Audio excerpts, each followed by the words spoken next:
अब स्टार्ट करेंगे अपना नया topic, accounting treatment of reserves and accumulated profits and losses.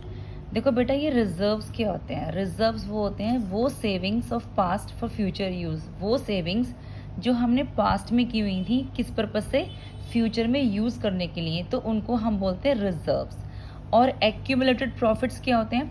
Last year के प्रॉफिट जो कि हमारी डिस्ट्रीब्यूट नहीं हुए हैं, वो प्रॉफिट जो हमारे लास्ट ईयर के हैं लेकिन अभी हम लोगों ने आपस में डिस्ट्रीब्यूट नहीं किए हैं, उनको हम बोलते हैं एक्यूमुलेटेड प्रॉफिट।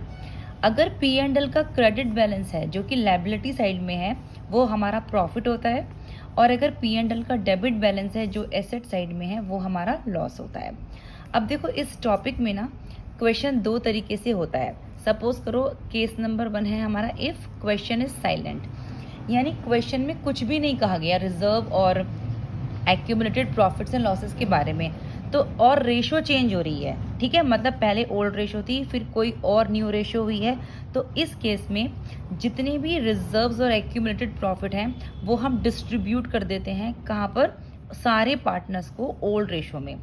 यानी कि अगर क्वेश्चन में रिजर्व्स और एक्यूमुलेटेड प्रॉफिट के बारे में कुछ भी नहीं बताया गया है कि उनको डिस्ट्रीब्यूट करना है या नहीं करना है, और रेशो चेंज हो रही है और क्वेश्चन बिल्कुल साइलेंट है, तो उस केस में आप डिस्ट्रीब्यूट करेंगे सारे रिजर्व्स, सारे एक्यूमुलेटेड प्रॉफिट एंड लॉसेस, सारे पार्टनर्स को to all partners in old ratio. और इसके लिए जो हमारी एंट्री होती है ना, वो होती है reserves debit, P and L का क्रेडिट बैलेंस। देखो यहाँ पर पी एंड एल का क्रेडिट बैलेंस आएगा, debit to partners capital account. कौन से पार्टनर्स? सारे partners. Being reserves and accumulated profit distributed to old partners in old ratio, यानी कि रिजर्व और पी एंड एल को हम सारे पार्टनर्स में डिस्ट्रीब्यूट करेंगे ओल्ड रेशो में। देखो, इस केस में कभी कभी क्या होता है, हमें ना एक्यूमुलेटेड प्रॉफिट की जगह एक्यूमुलेटेड लॉसेस गिवन होते हैं, या फिर हमें एडवर्टीजमेंट सस्पेंस गिवन होता है जो कि हमारा फिक्टिशियस एसेट है। तो अगर हमें लॉसेस गिवन है या एडवर्टीजमेंट सस्पेंस गिवन है, तो उस केस में हमारी एंट्री होगी partners capital account debit to P and L का डेबिट बैलेंस। अगर क्रेडिट बैलेंस है तो हमारी एंट्री ऐसे होती है, और अगर डेबिट बैलेंस है तो लॉस की एंट्री हमारी ये होती है, टू एडवर्टीजमेंट सस्पेंस अकाउंट, जिसको हम फिक्टिशियस एसेट बोलते हैं, और ये भी डिस्ट्रीब्यूट होगा ओल्ड पार्टनर्स को ओल्ड रेशो में, ठीक है। इसके बाद इसका जो केस नंबर 2 होता है कि अगर क्वेश्चन स्टेट कर रहा है कि डू नॉट डिस्ट्रीब्यूट रिजर्व, अगर क्वेश्चन ये कह रहा है कि रिजर्व्स हमें डिस्ट्रीब्यूट नहीं करने, तो उस केस में हमको सिर्फ एक एडजस्टमेंट एंट्री करनी होती है जो कि होती है हमारी gaining partners capital account debit to sacrificing partners capital account, और किस रेशो में? सेक्रीफाइसिंग रेशो में। और ये एंट्री, एडजस्टमेंट एंट्री, हमें तब करनी होती है जब क्वेश्चन हमें ये कह रहा है कि रिजर्व्स को हमें डिस्ट्रीब्यूट नहीं करना, डू नॉट डिस्ट्रीब्यूट रिजर्व्स। देखो बेटा, ये एडजस्टमेंट एंट्री हम क्यों करते हैं? सपोज करो कि 3 पार्टनर हैं ए बी सी, और उनका इक्वल रेशो है 1:1:1, और उन्होंने एक रिजर्व बनाया हुआ है 90,000 का। तो इस सिनेरियो में तो आप देखोगे कि तीनों को 30,000 30,000 30,000 रिजर्व मिलेगा, और उन्होंने फिर फ्यूचर में डिसाइड किया कि जो हमारा न्यू रेशो है वो है 3:2:1। अब 3:2:1 के अकॉर्डिंग अगर रिजर्व डिस्ट्रीब्यूट किया जाए तो ए को मिलेगा 45,000, बी को मिलेगा 30,000 और सी को मिलेगा 15,000। अब अगर आप क्वेश्चन को ध्यान से देखो तो बी तो पहले भी 30 ले रहा था और अब भी 30 ले रहा है, तो उसके रेशो में तो कोई चेंज नहीं आया। लेकिन यहाँ पर सी जो था वो पहले 30 ले रहा था, अब उसको सिर्फ 15 मिल रहा है, यानी सी तो हमारा लॉस में चला गया। और जो ए था जो पहले 30 ले रहा था वो 45 ले रहा है, तो ए को तो प्रॉफिट हो गया, यानी एक पर्सन जो ए है उसको तो प्रॉफिट हो गया न्यू रेशो से, और जो सी है उसको लॉस हो गया। बी का कोई चेंज नहीं है, बी एज इट इज है। तो यहाँ पर क्या होगा कि जो प्रॉफिट, जिसको प्रॉफिट हुआ है वो लॉस वाले को पेमेंट करेगा, यानी कि उसका जो लॉस है वो बियर करेगा। इसलिए हम ये एंट्री करते हैं gaining partners capital account debit to sacrificing partners capital account, यानी जो पार्टनर गेन कर रहा है वो जो पार्टनर सेक्रीफाइस कर रहा है उसके लॉस को बियर करता है। किस रेशो में? सेक्रीफाइसिंग रेशो में। तो अब इसका एक क्वेश्चन देख लो, X Y and Z are partners sharing profits in the ratio 4:3:2। X Y Z partner है और उनका जो रेशो है वो है 4:3:2। From April 1, 2022 they decided to share the profits equally, और उन्होंने ये डिसाइड किया फ्यूचर कि 1 अप्रैल 2022 में कि जो हमारा रेशो रहेगा वो इक्वली रहेगा।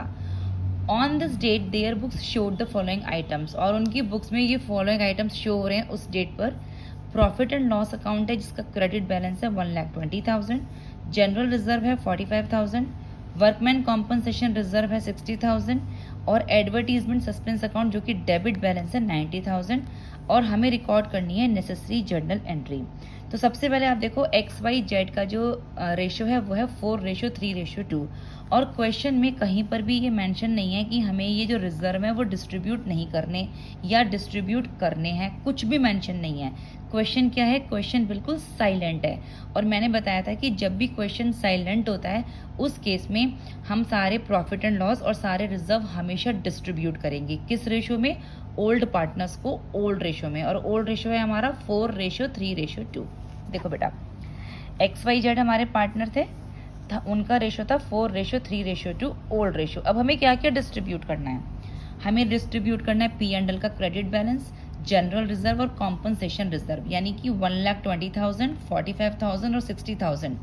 एडवर्टीजमेंट सस्पेंस अकाउंट की जो डेबिट है ये लॉस होता है, इसकी अलग से एंट्री होगी। ठीक है, तो इन तीनों को हम डिस्ट्रीब्यूट करेंगे ओल्ड पार्टनर्स ओल्ड रेशो में। तो हमारी एंट्री आएगी P&L account debit, general reserve account debit, workman compensation reserve account debit. कितना कितना था ये? 1,20,000, 45, 60।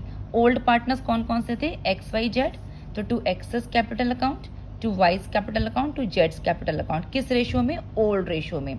तो देखो जो इनका टोटल आया 1,20,000, 45, 60 का टोटल है 2,25,000। तो ये 2,25,000 डिस्ट्रीब्यूट करना है ओल्ड रेशो में, तो 4/9, 2,25,000 इंटू 3/9, 2,25,000 इंटू 2/9। तो इसका आंसर आएगा 1,75,000, 50,000।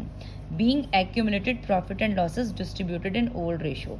ठीक है बेटा, तो ये तीनों चीजें हमने ओल्ड पार्टनर्स को ओल्ड रेशो में डिस्ट्रीब्यूट कर दी। अब क्वेश्चन में एक हमको दे रखा है एडवर्टीजमेंट सस्पेंस अकाउंट। तो मैंने बताया था कि अगर एक्यूमुलेटेड लॉस या एडवर्टीजमेंट सस्पेंस अकाउंट दे रखा होता है तो उसकी लॉस वाली एंट्री होती है, तो वो भी हम करेंगे। तो वो एंट्री होगी हमारी ओल्ड पार्टनर्स को ओल्ड रेशो में ही। तो X's capital account debit, Y's capital account debit, जेड्स capital account debit to advertisement suspense account. कितना है हमारा एडवर्टीजमेंट सस्पेंस अकाउंट? वो है हमारा 90,000 का।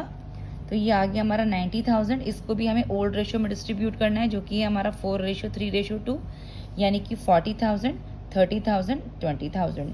तो being advertisement suspense distributed in old ratio.